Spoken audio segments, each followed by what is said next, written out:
Welcome to The Healing Cocoon by Urban Ascension. I'm Jacoby Gray, your host and healing advocate, bringing you transformational stories each week to inspire personal change in your life and help you feel more supported as you embark on the healing process itself. Through the study of coaching, kinesiology, holographic kinetics, meditation, Reiki, the chakra system, and many other modalities, I've learned how to release the blocks that were holding me back. Now I'd love to help you do the same. Deactivating your triggers and your traumas means you activate your happiness so you can experience more alignment, connection, clarity, love, fulfillment, synchronicity, and success than you ever thought possible. So from dark nights of the soul to radical breakthroughs and rebirth, this is the Healing Cocoon podcast.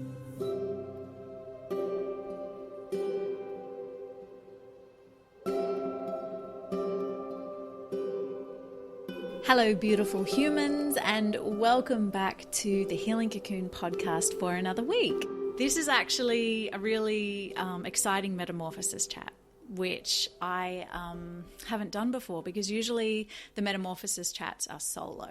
So this one I'm actually bringing in a special guest who's here with me right now, someone you're probably all dying to meet. This is the revelation of my sperm donor. Rooke, one of my oldest and dearest friends from university, who stepped up to the plate to offer me his sperm. We're going to have a chat about that today, and welcome to the show. It's a pleasure. I'm already emotional. I don't know why. Thanks for that lovely intro. So we were just having a really juicy chat before I pressed record, and I was like, oh my God, we need to be capturing this. And we were just asking each other, how are we feeling today? And where are we at with our processes in life? And I think that this chat will probably just go off on lots of different tangents because that's the way old friends usually chat. So, but I guess to give it some kind of direction, I suppose we could just touch on where it all started, which was 2020 catapulting me from my little home in Hollywood back to Newcastle, New South Wales, where I bought an apartment and I transformed my shed or my garage into a little healing studio and popped that up on Instagram. And Steve, you were traveling through Newcastle from Brisbane on your way to Sydney because I think you were shooting a film in the Blue Mountains or something. I think it was the other way. I'd finished shooting the film and I was on my way back to Brisbane. Yeah, and you were like, Jack, I'd really love a session. And I was like, yes, come, that would be amazing. And so we did a session, and obviously we were just talking about everything you were working through at that time. And then I was telling you afterwards, because we did the session, and then we went out and grabbed a drink, and we were just chatting, came back to my place, kept chatting. And then I was telling you about this guy I was seeing and how I wasn't sure if it had any legs, but he'd had a vasectomy. And then you were like, oh, well, I've had a vasectomy too. And I was like, oh my God, tell me about that. And then we were talking about that and the possibility of having that reversed and what that looks like for having children. And then I remember I revealed to you that I was thinking about, just starting to think that if it didn't work with this guy, that I was just going to potentially move forward and do it on my own. And what happened for you in that moment? Because about 2 days later, I get a text from you saying, hey, Jack, how about it? I don't know. I think that it was it was nice to be around you and to see how much this motherhood meant to you and the part of the stage of your life that you were in that meant that you were really ready for this, and really it was a huge desire of yours to become a mother. And I'd never been through that myself either. I don't have any kids from anywhere else or anyone else or any other relationship. We're the same age, PS, so we're both turning 43 this year, is that right? Yeah, I just turned 43 at the end of last year, so yeah, a couple of months older. And I'm not really sure what it was. I think you would probably argue the same thing that I would argue, in that me being in your space in that moment when that decision was being made sort of felt like it had a a fate to it, you know, a destiny to it, that was just like, why have I been put in this room with you at this time to have this conversation? And so I try not to think too much about those sorts of universal signs and just go, coincidence, run with it. Let's just see where this takes us. But this one was a big one. This one did take a little bit of, oh, hang on, this is not a small sort of decision that you're going to make here. It's not a small chat. This is something quite large.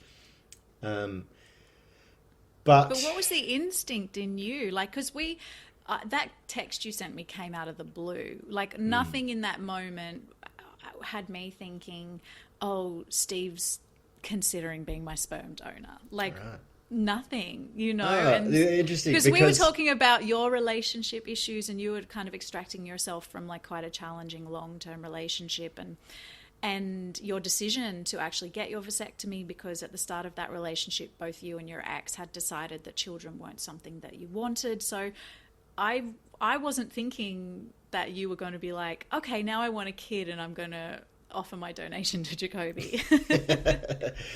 Yeah, I guess part of the conversation is that through circumstance, it wasn't that I ever made the decision that I didn't want kids. It was that the decision, once my marriage had broken up, I then got into a relationship with someone who was much younger than me, who wasn't ready for kids. That was a several-year relationship. By the time I got out of that, I was sort of getting toward my mid-30s. Then a couple of years later, I got into another relationship, which ended up being sort of 4 or 5 years. And that person was adamant that they didn't want kids. And so it just became one of those things where I thought that the opportunity was gone. And so, again, try not to think too much about it. It's not like I was traumatized by it or terribly upset by it. It just went, oh, well, I guess kids are not in my life plan. You know, they're just not going to be there. So the vasectomy came about sort of fairly early in that relationship. I made that decision. I like to call it the vasectomy that Adele paid for. Because what do you mean? Around that time, I did a little bit of work for Adele, the Adele singer. Yeah. We there was a bunch of us got on stage with her and did backup vocals for one song when she was touring around Australia, and so we did the Brisbane shows. P.S. for everyone listening. Steve and I met at acting school. He's an actor, but also an incredible singer and musician. And so she got a bunch of guys up to dress like James Bond to do backup vocals for Skyfall. And the money that I earned from that tiny gig went towards paying for my vasectomy. So, you know, it's the vasectomy that Adele paid for. It just became one of those decisions that was about, well, if I'm not going to have kids with any of these people, then I might as well enjoy my sex life with them without having too many other worries. And so, yeah, it wasn't a big or traumatic decision or anything like that. It just was one of those things that went, this is where you're going to go in life. And so when we were talking, and I think the conversation came up on that day about, is there a way to donate or to retrieve sperm without actually having to reverse the vasectomy? And I guess in your mind, you were thinking about this person that you were seeing at the time. This guy that I was dating, yeah. I'd already, the cogs had already started to tick in my mind, though, about whether that was going to be possible for me to do that. So I was thinking about it in that moment. I was sort of thinking, this is something that is one of those, again, those opportunities that has just landed in front of you, and don't ignore it, don't run away from it, just feel it out. And so we got on our phones and Googled, you know, can you do an extraction? Mm-hmm. Turns out you could. And so that from that moment, that was the thought process. It was in my head, and I was like, could I do this? Do I want to do this? Would I want to do this? Is there anyone else on the planet that I would do this for? And the answer is probably not. You know, I think if any lesser friend or friend that I hadn't known for quite so long had asked me the same question, I would have told them where to go. Well, I mean, the thing is, I didn't even ask you. You were the one that wrote to me and said, Jack, if you feel like my genetics might be something that you desire, I'd like to be part of this conversation. And I was like, I remember getting that text and just being completely floored. I think there's like 3 moments in my life where I've had phone calls or text messages that have just come so far out of the blue and floored me. One of them was when I got accepted to acting school after 3 years of trying, and Leonard called me personally and said, "Oh, hey, you want to move to Brisbane?" And I was like, holy shit. Like, and in that moment, I barely left New South Wales. My whole life changed. It was such a life-defining text or phone call. The second one was when my first short film I ever made actually got into the top 16 of Tropfest, and I got the phone call from Tropfest saying, "Hey, you're in the top 16." And I was just like... mind blown, because in that moment my whole trajectory in life changed, and that was when I became a filmmaker. And then this moment when I received the text from you and you were just like, "Hey, I want to be part of that conversation," and I was like, whoa. I guess something inside me knew that, like you said, even though I think at that moment I wasn't ready to acknowledge the signs and synchronicities, and I mean, that's quite ironic because I am the signs and synchronicities queen to the point where I live my entire life by just the flow that I'm feeling. And I think I was just so desperately wanting to hold on to the idea that I was going to like have a baby the traditional way in partnership, and that I was like, okay, great, thank you. And I think I said, "Thank you so much, and I appreciate this, and let's, I don't know, I can't even remember what I wrote, but I know that ironically, or signs and synchronicities, or the universe, serendipitously putting us back together again, you had to come through Newcastle again because you were touring a production that played at a theatre in Newcastle." And it was only like 3 or 4 weeks after the first time I'd seen you, and you came through and we caught up again, and I was like, very tentatively, I was like, "So do you want to have a chat about that text message you sent me?" I remember that you were quite nervous about that. It was sort of like, I was nervous to have this conversation. It was like, of course. But you were so like, "Oh God, I've been hoping you would bring it up because I've talked to my best friend and I've talked to my parents, and I'm really feeling like good about this." And I was like, whoa, okay, like this hasn't been a light, just like, "Oh yeah, let's chat and maybe we would do it." Like, you were really seriously considering it. And that's why I think in the first message it was, "Hey, I'm willing to have that conversation." It wasn't, "I'm willing to donate. I'm willing to sort of make a decision on it." But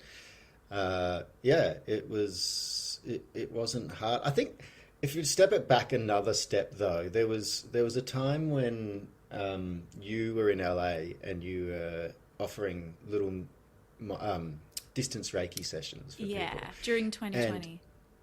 And I took you up on that, and you sort of said, that you got in there when I was asleep, and you said that it was a lot heavier session than you thought it was going to be, and you pulled apart some things in me and sent me a big email the next day that just there was no way that you could have known the things that you knew unless you were legit. Like, it was just, it's impossible to sort of explain how you describe some of the stuff in me that I couldn't even describe myself. And it was this shoulder, you said it was like I was pulling away ream after ream after ream of muscle off the top of itself, and that's the only way I can explain it. I was like, that's the way that it feels. And I woke up and my shoulder felt better. You didn't know that I'd been through a breakup that day either, so it had been a fairly traumatic day for me. And I think that if it hadn't been for that,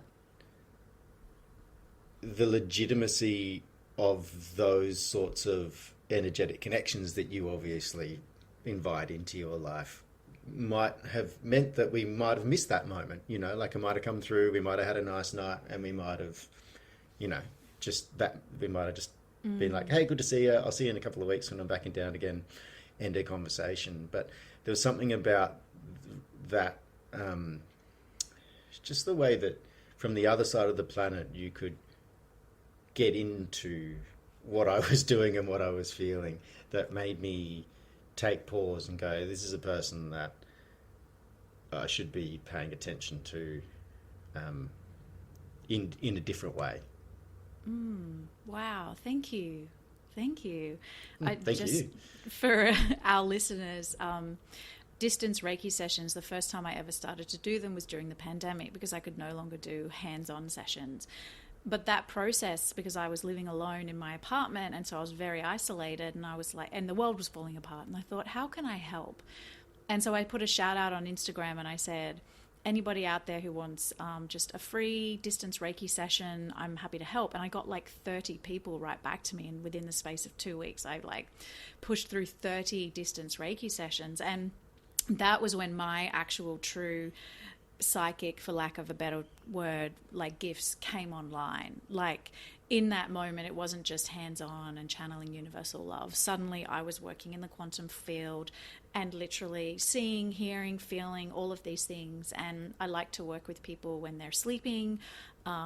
Initially, that's how I was doing it. And I just, you know, I'd have permission to enter their energy field, and then I would clear things, and then I would just write a nice email following up with each of the chakras and saying like what I'd found in each place. And that was how I developed my skill. But now I remember you were really moved and touched by that, which then is the thing I think that compelled you to stop into Newcastle to have an actual hands-on session, which perhaps had that not happened, you might not have actually been, like you said, alerted to me and seeking me out mentally to hang out. But maybe that was actually the universe, you know, because I do recall a time when I was like, all right, baby, you just send me your dad's genetics. I don't care how it comes. Just send it to me. All right, whether it's through a loving relationship or through a donor or through an unknown donor, even though my preference was obviously to have a known donor, I was like, I surrender. And I think in that moment, the universe was like, okay, great. And then knowing where you were at and I was at, it constructed to have us connect. Yeah. Which is really cool. Yeah. But it's been a process, because that was like 2020, 21, like we're in 2023 now. And for me, there's just been a huge healing journey around letting go of what that traditional family unit looks like, because we're just so bred into it. And not only that, like I was married and with someone for 13 years, and during that time I always was expecting that we would eventually start a family together. And so it really was, I spent a long time in like relationship family mode in the traditional nuclear sense. So yeah, it's been a really interesting journey to get on to the path confidently and empoweredly, if that's a word, in doing this like as a solo, like predominantly solo parent, you know, being the father, the mother, the breadwinner, the nurturer, like just doing the whole job on my own. And that's been pretty big, to say the least, and has been a really beautiful healing journey. Like it's taken me up and down and in and out, and to this point now where I feel really surrendered to this process. And that's where we were chatting prior, where I was saying to you, when you asked me how am I feeling about this, and I've just realized that there is nothing, like no amount of worry, anxiety, fretting is going to change the outcome of whether this works or not. Yeah, that's right. And I think when the moment where you said, let's record this, was when I was starting to say, isn't it nice when you get to a point in your life where things become about the process rather than about the result and where you're headed.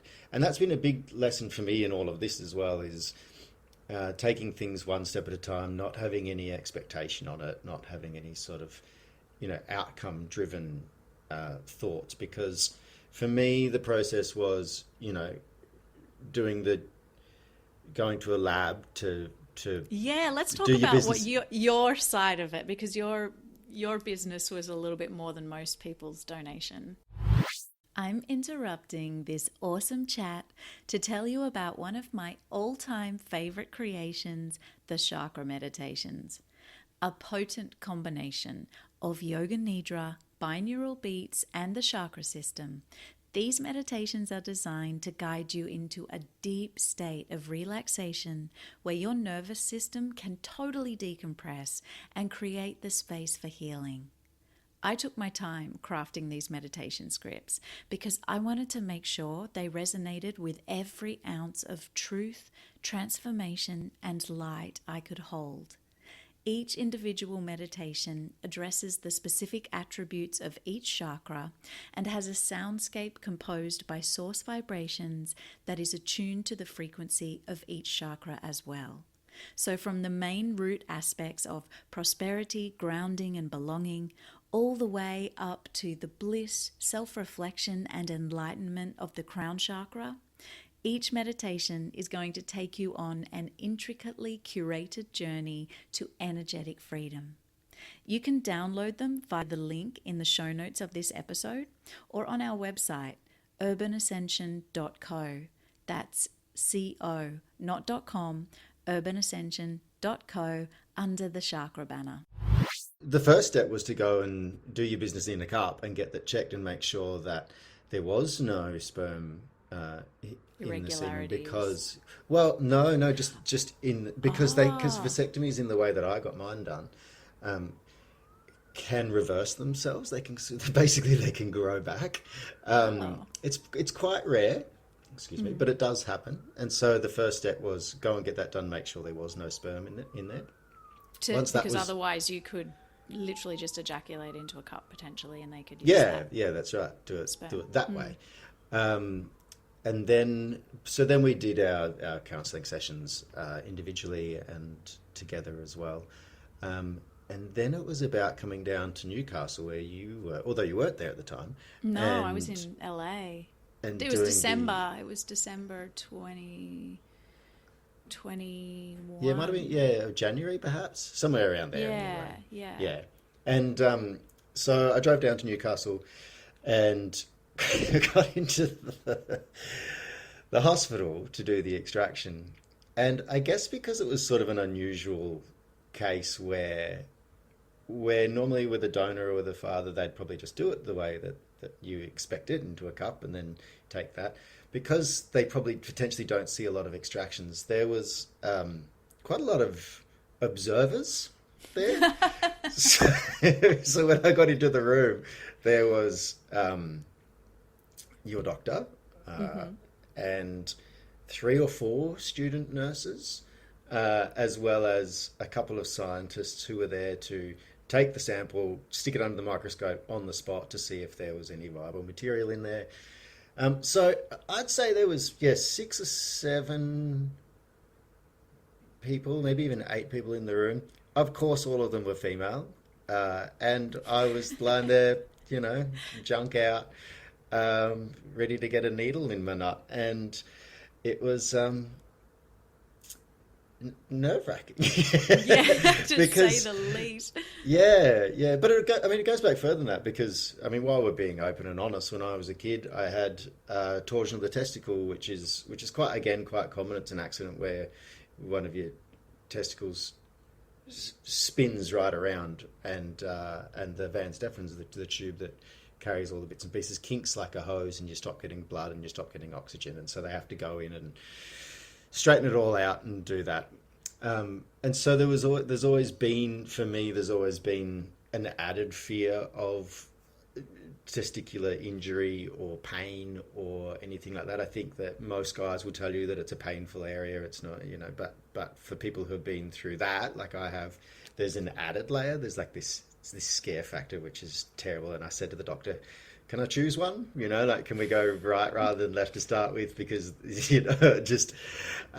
and...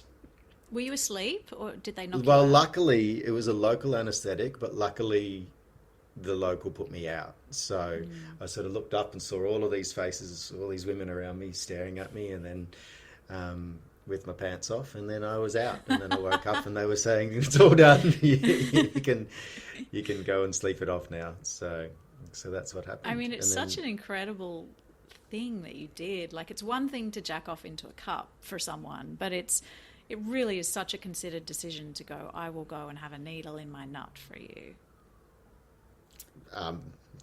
Yeah, I don't know. I guess once I'd made the decision, there's no thinking about it. There's no kind of like, oh, this is something that I have to do now. This is something I have to do now. The decision was yes, we're going to go through this process. And so then every step of that process just becomes a part of that yes. It doesn't become, oh God, now I've got to do this. Oh God, now I've got to do this. Oh, we have to, do all these different things. Or the decision to go ahead with the needle and to do all of that was made prior. So it then just becomes easy.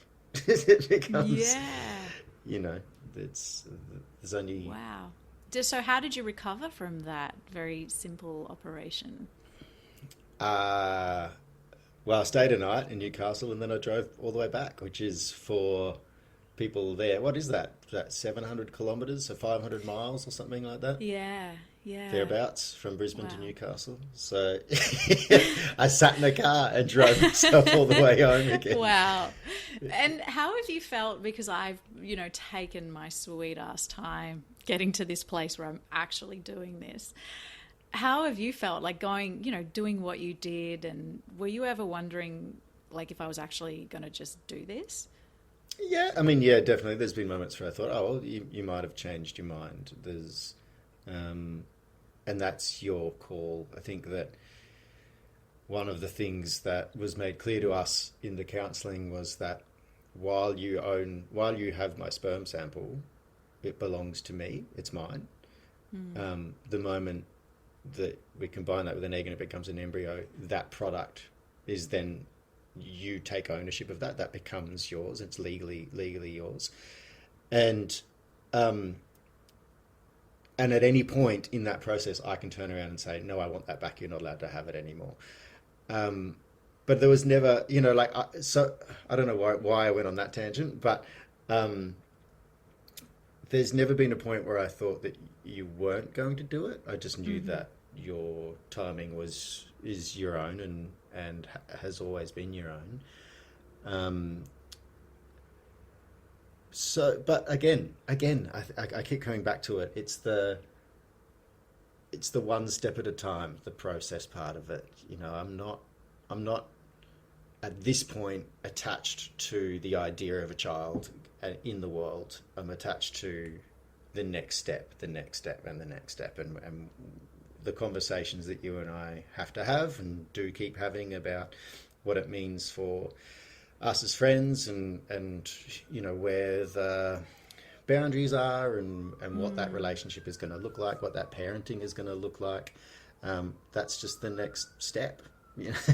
And maybe it's avoidance, trying not to look too far in the future. I'm not really sure, but I think it's also, I've been taught the hard way that expectation is the killer of joy. And so I try not to get too excited about anything, whether that be a child or an acting job or a relationship or anything until it's right in front of you. Yeah. And I know that, if this is off the table, just let me know and we can edit it out. But I know that, like, you're embarking on a new relationship right now and your heart is opening up. And you were very single when you made this decision, and because it's taken me so freaking long, like, and along the way, I've definitely opened my heart to other people. And how did you approach moving into a new relationship, knowing that, like, you're potentially going to have a baby in the world shortly? Like, how do you discuss that with a new partner? I think I keep attracting people into my life that don't want children for one reason or another, and the new relationship definitely fits that pattern. And I think that makes it easier because it's not like this child would be competing with another potential child that I might have with them in the future. So there's no jealousy attached to the fact that you and I might have a child together in the genetic sense, running around the world. So I feel like the conversations that I've had to have, well, it wasn't even a tough conversation, but I feel like if this person I'm with now had wanted children, then it may have been harder. It may have been a lot more difficult. But because one of the things I remembered you saying to me is that look, being an actor is a very, you're constantly in a state of flux. You never really know where your next dollar is coming from. And I remember you said to me, well, if I had my own child, I would probably have to give up acting and do something that was much more stable. And you are such a phenomenal actor, and your gift in life is sharing stories and telling stories in this way, that I would never want you to give that up. And hopefully any partner you meet in the future would never want you to give that up either, or make that sacrifice for a family. And I remember you said to me, this is probably the most perfect way for me to have a child in the world, because, yeah, so I don't know, like, I guess if your partner, your current new partner, had said to you, well, I want my own family, and you've donated to this other person, why can't you do this with me? Yeah, that's because it's a whole other thing for you to become an actual everyday 24/7 father, as opposed to however we decide to do this in the future. It certainly won't have anywhere near the kind of responsibility. And that was part of the decision-making process as well early on, was that not to put it too bluntly. It's okay, you can be blunt. I hope people don't judge me for what I'm about to say too much, but it's kind of win-win for me, because, you know, I get to have a child in the world, which is something that I think that, you know, everyone deep down sort of wants to know what that's like, without that huge responsibility of having to be there all day, every day for that child. So there wasn't really a negative in the decision making for me. That's your problem to deal with. Yeah. Also, I have friends who have had donors, and I've seen just, like, it's such a gift that anyone who donates brings to the woman who then gets to have that baby in their life. Like, it's such a tremendous gift. I spoke to a friend of mine who's another actor, who has a couple of kids with a couple in Sydney, and he was just like, he just said, "Oh, you just wait. You're not going to know what's happened when you meet this child," and I'm prepared for that, and I know that that's true as well. There's everyone talks about this heart-opening moment where everything changes, and it's you might want your own children after that. I might, you know. I also like my my nomad, humble acting lifestyle. I had going back. I had a relationship, a big one, where when the relationship was coming towards an end, I had the conversation about, you know, is there anything that we can do to save this, resolve this? And she said to me, you could give up acting. And it wasn't that I chose acting over this relationship in the end. It was that I went, oh, the person that I'm meant to be with would never ask that. You know, it's not me choosing acting over person. It's me going, oh, maybe that wasn't the right relationship for me in the first place back then to have that, which was a really interesting moment to have, because I'd met that person when I'd sort of taken a break from acting and we were doing other things, and then I got back into it in the course of that relationship, and that has its challenges, you know, the touring and the doing theatre, getting home late at night and all of that sort of thing. There's stresses and there's pressures, and it's not easy to date an actor. No. It's the kind of thing where, in a way, actors almost need to date actors because they understand. Yeah. There's no one else who really understands. Like theatre actors, you know, there's no one else who really understands the bride. My new partner's an actor as well, and she's filming some things that, you know, there's just an understanding of. I mean, I've got some projects that I may be doing later in the year. I've got some projects in the past where you do romantic scenes with other people, and I've seen actors who are dating non-actors where that becomes a massive challenge, like a huge challenge, where there's all of this jealousy and all of this sort of rage that happens around it.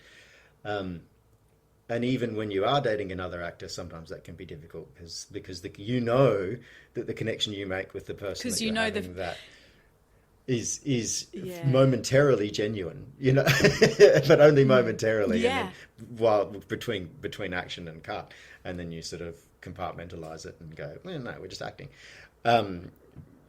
So yeah, there's some unique challenges in dating an artist, dating an actor, which means, yeah, you're right. I think that almost the safest option is for actors to date other actors, and that means then you've got to deal with the potential jealousy, the professional jealousy of one person working, one being more successful than the other or not, and yeah, it's a roller coaster. It's a thing. Yeah. I don't know if that's on topic or not, but No, well, I mean, it's how we met. Like you and I met, you were in third year. So in Australia, we only do 3 years of university. In the US, they do 4. And they were doing something different with the first years that year.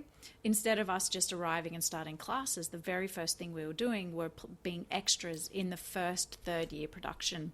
So here we are, these little first year actors arriving like, nervous, don't even know each other, let alone suddenly thrust into a rehearsal room with third year actors, who've been training and who are like gods in our eyes. And not the 21-year-olds. I know.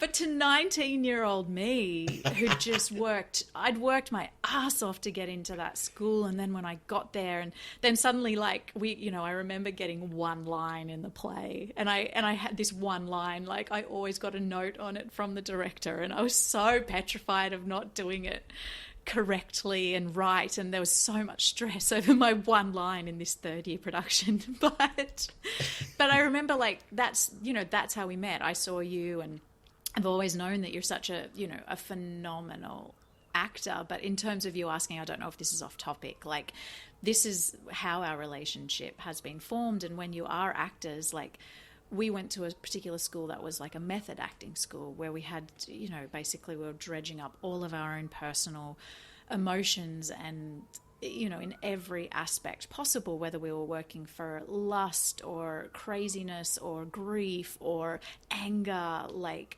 we were every single day pushing those emotional boundaries. And so you get very close very quickly. Yeah. And we only spent that brief year together, and really you got busy with all your productions and I was off doing my stuff once first year really kicked in for me. And so it's not even like we even connected that much through that year. It's just that we were bonded from that experience.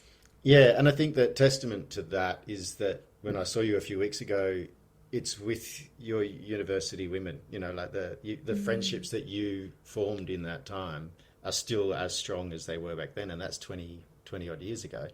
And which means we share language, and we share one of the things about the training that we did, and I know you've had your issues with it, and is the way that we are able to communicate with each other means that there's never going to be anything hidden, there's never going to be any secrets, and if I start to feel a certain way, I can come to you with that, and I can say, this is where I'm at, this is what I need from you.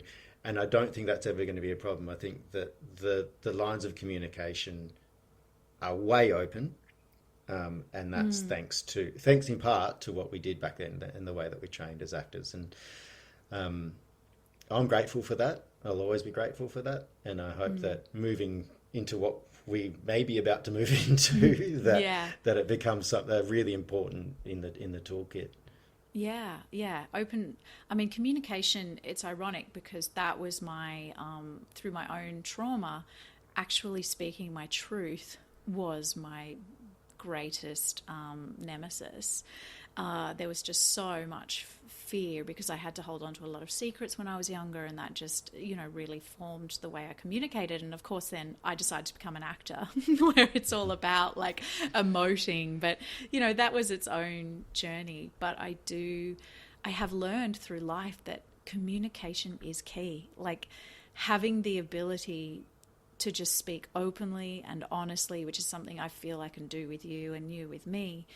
That's the basis of a solid relationship, a solid friendship, without judgment. Communication without feeling judged, I think, is probably the next step as to what I was just saying just then. Yeah, absolutely. That's going to stand us in good stead to co-parent in whatever the percentages of that are, or whatever that looks like moving forward. And some of the questions that were asked of us around how we're going to manage that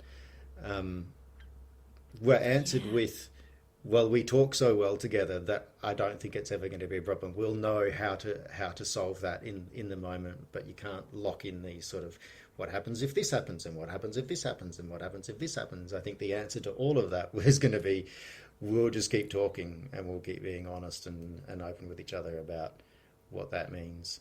And you're going to have, we're both going to have things that come up in this that will change things. Like at some point, you might couple up and that person might have a problem with me being, in your life in some way, and that's going to be sorry, that's going to be something I do hope that I do navigated. Eventually couple up. I hope that I'm not going to be alone forever. Yeah, but I would like to think that, but you're right. Like, I would like to think that I could only attract a person now who will be similar to you and I. Yeah. I can't imagine me even being with someone sort of jealous and kind of needing to be like, well, no, I need to know that I'm your one and only. And it's just that frequency, just I don't feel like I could even attract anymore. So hopefully it will be someone I agree. Gentle and kind. But yeah, it will happen. Like, you're in the process of coupling up, and who knows how that will work for you. And I will meet someone, and yeah, it'll be really interesting as to, like, even will the child call you Steve, or will they call you Dad? Will they, if this other person who I'm with is in their life 24/7, will they call that person Dad? And like, there's going to be so many things that, like you said, we're just going to have to figure out as we go. Yeah. But we have the tools for that. Yeah. And how do you think you'll feel if, like, it doesn't work? Because I have several friends now at my age who have gone through this process, and some have had to use donor eggs, and others it has worked for, others it hasn't worked for. And so who knows? There is no way of telling what I think, the outcome's going to be. Yeah, I think I'll be devastated for you, because I know that this is something that you want. And once that process of grieving has gone through, I think that I'll just be really incredibly grateful that this has brought us back together in a way as friends, that and we've always sort of had contact or kept an eye on each other on social media or that sort of thing. But I'm really grateful that for whatever reason, this process and this thing and this universe has thrust us back together in a way that I don't think it means that we're forever bonded now. I don't think that you can ever take away from us that this is a thing that we decided to do together, even if the result is not exactly what we want to have happen. I'm stoked that you're back in my life in a meaningful way, and I think that's for life now. Yeah, it's interesting. The actual, like, the injections at the moment, I'm doing the down regulation injections, which are the injections I'm doing before the egg injections even start. And once the egg injections start, which is next Thursday, that will I'll be doing 2 injections a day. But these ones I'm doing right now, last time it was a nasal spray instead of this, but they're really intense. Like, they're big and they really hurt. And there's part of me that's like, what the fuck am I doing to myself? And it's like, I think yesterday I was doing a shot in the car because I was between appointments, and you have to do the shot at the same time every day. And I'd packed a little ice pack because the injection has to stay cold. And, it was all this whole thing. And I was in the car and I was sitting down and I did the injection. It was really painful and I got a massive bruise from it. And I was like, in that moment, I was like, you know what, kid? This is your window. You got to come through. This isn't happening again. Like, this is painful. This hurts. Like, you either come now or forever hold your peace. But it's interesting how I'm moving through it, because then I started, probably for the first time in this process of just complete surrender. Like I said, it's either going to happen or it's not, and there's no point flooding my body with the cortisol of stress, which is only going to be not helpful to the process of getting pregnant. And I think I'm starting to go, well, okay, what would my life look like without children? Like what would I do, and who will I be? And starting to get just as excited about what I'll do childless as I am to have a child. And I think with those two outcomes now looking both as good as each other, I'm in a really good place. Yeah, great. That's good. That's good to hear. I mean, that like you said, that increases your chances of falling pregnant anyway, because the stress is not there. So, you know, the journey is a really interesting one, and I think that either outcome means that you will have learnt a huge amount about yourself and who you are and where you want to be and what it is moving forward. It's this process is huge and emotional and scary. But you can't do anything about. I mean, you can only do what you can do. That child's going to come or it's not going to come, and there's nothing you can really do about that. Yeah. Well, on that note, it's probably a nice place to wrap up this Metamorphosis chat. My special guest and my first guest ever on a Metamorphosis chat. Well, thanks for having me. Yeah, thanks for coming on. Yeah. I really think that our journey is, I wanted to share this with my audience because I feel like there are so many women out there. You know, there's that horrendous stereotype of the desperation of women kind of like 35 to 40 who are just dating to meet that person to just get knocked up. And, you know, I absolutely have been, like, I've definitely been someone who's been a victim of that mentality from time to time, I have to say. But it's a journey and it's a process, and I don't think a lot of women consider doing it on their own. And I love the fact that you and I, through sharing this story, can give hope and maybe new opportunity to women my age, I guess. Well, don't come asking me, because I've done it once. Like, no more needles in my nuts. I'm not doing it again. Yeah. If you've got any left over at the end of this, then maybe we can have that I was wondering, though, if there is, like, sperm left over, like, I wonder if we can keep that on ice for you to have in case, you know, you enjoy parenthood from a distance so much that, you know, maybe in 5 years you might be like, hey, I've still got that sperm on ice. Maybe we could... Look, I think it's... If it gets to that point, I'll just go through the process again, because... See, this is the thing, because it doesn't matter how old you are. Like, it doesn't matter if I'm 50. I can still just jack off into a cup and make a kid. Like, it's so... Or get a needle. Sorry. But it's just like, it's such a brutal, like, reality for women. Like, it's quite unfair that we don't get to have the Peter Pan complex. But I guess that's it. Someone on the planet needs to be half responsible for just keeping everything going. And because who would choose to have children otherwise if you could just lead a hedonistic life knowing that you could both do it at 70? And then just let them look after themselves. Yeah, like, I'm just going to birth this child right now so they can, like, look after me in my old age. Yeah. Well, thank you, Steve, for coming on. It's been great chatting to you and seeing your face. And I guess I'll talk to you very soon. Thank you for supporting the Healing Cocoon podcast. It's your listening ears that make it all possible. What also makes it possible is if you rate, subscribe, and review the show. Reviews in particular are really cool, not only because they help our ratings, but also because I have no way of knowing how the podcast is positively impacting your life. So if you feel like sharing, please do. I would love to hear from you.